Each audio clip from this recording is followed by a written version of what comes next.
Short story number 20, The Ant and the Grasshopper.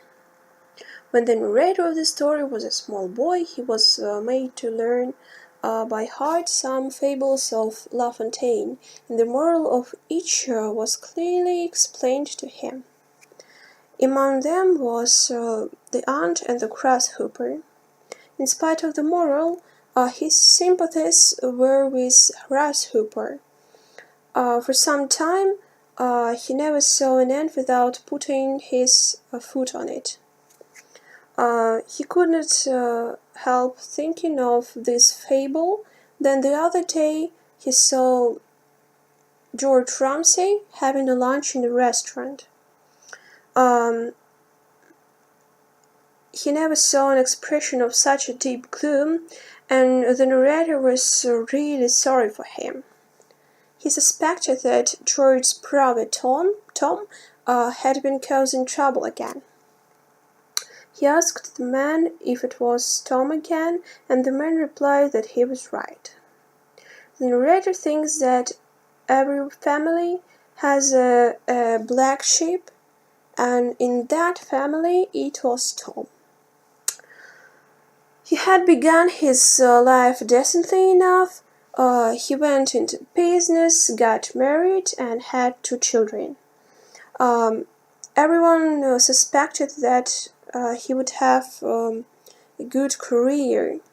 But one day he announced that he didn't like work and that he wasn't suited for marriage, and that he wanted to enjoy himself. So he left his wife, he left his office, and he spent 2 hours in the capitals of Europe. People wondered what would happen when his money was spent. So they soon found out it. He started borrowing money. Very often he turned to George, to his brother, and once or twice he gave him considerable sums, but he just wasted it. But then George washed his hands of him, and Tom began to blackmail him. It wasn't nice for a respectable lawyer to find his brother shaking cocktails behind the bar, or driving a taxi. So George paid again. For 20 years, Tom gambled, danced, ate in the most expensive restaurant, and dressed beautifully.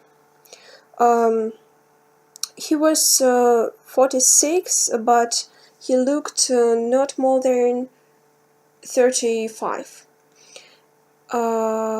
He had high spirits, and he was really charming.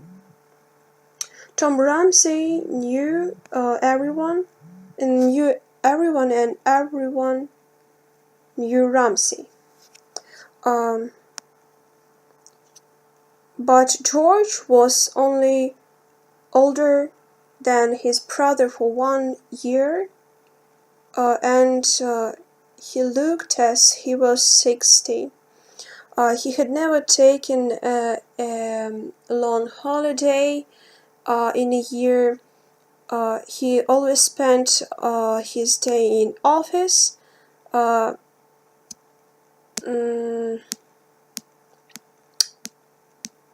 He was really honest. He had a good wife and 4 daughters, and he was the best father for him.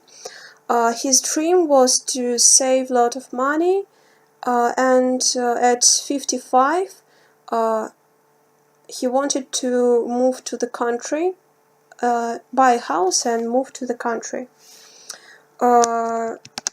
his life was blameless.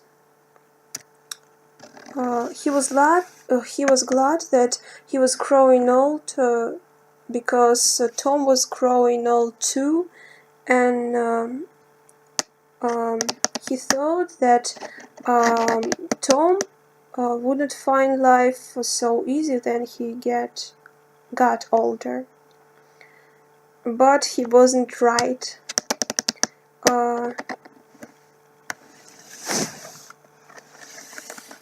One second, please.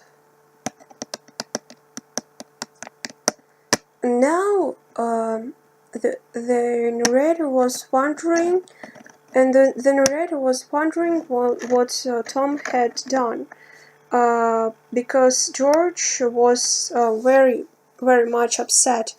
The narrator was prepared for the worst, and George could hardly speak. He told that a few weeks ago Tom engaged to an old woman to be his mother, and she had died and left all her money to Tom. So now Tom has had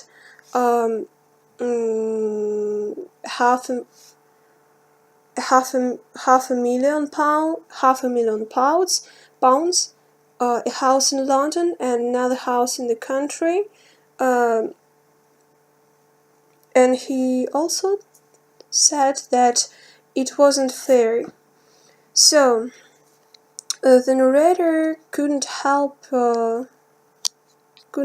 it.